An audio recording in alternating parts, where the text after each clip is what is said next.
5:31 now on Live at 5. We do a lot of stories about memorial fundraisers and blood drives. All of them mean a lot, but few have had the staying power of a particular blood drive honoring a fallen trooper from Greenville. 15 years ago, Trooper Eric Nicholson was shot and killed by a bank robbery suspect.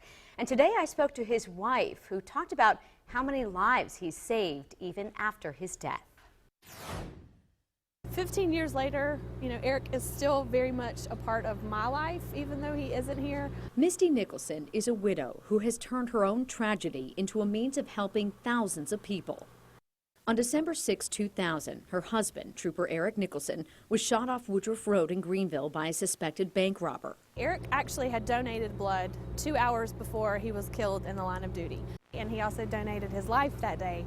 And so Nicholson set up an annual blood drive that the Blood Connection says, unlike many other memorials, has not died out in support or attendance over time. And that says a lot, I think, that it's continued for 15 years, and I hope it'll continue forever. We found out that Eric's blood actually went to the NIC unit in, I think, Augusta.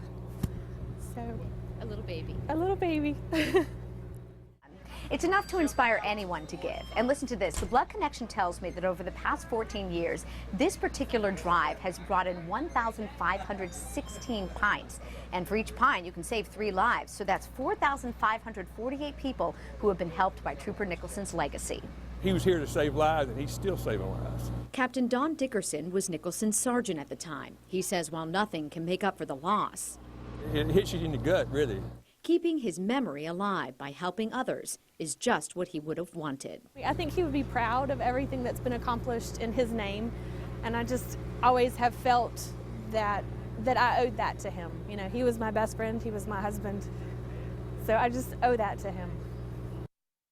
One thing that I was really struck with in doing this story is I learned that 5% of the population gives regularly and 70% is eligible. So there are so many people who could a lot give. of opportunity. Yeah, and Mrs. Nicholson's very proud of the fact that she's brought in at least several new donors through this. I got to tell you, I covered this 15 years ago. I covered the manhunt, I covered the shooting, and of all the things we covered, the murder of Trooper Nicholson, like clear as a bell, like it happened yesterday. I cannot believe it's been 15 years. So for all of us who remember this so well, how much more time do we have to give? Well, the good news is you actually can still give. There were 3 locations, and one of them is open until 7 p.m. That's the one on Woodruff Road at the Cracker Barrel, which happens to be right near where he was gunned down. Very high traffic area, too. All right, thank you. And we're also following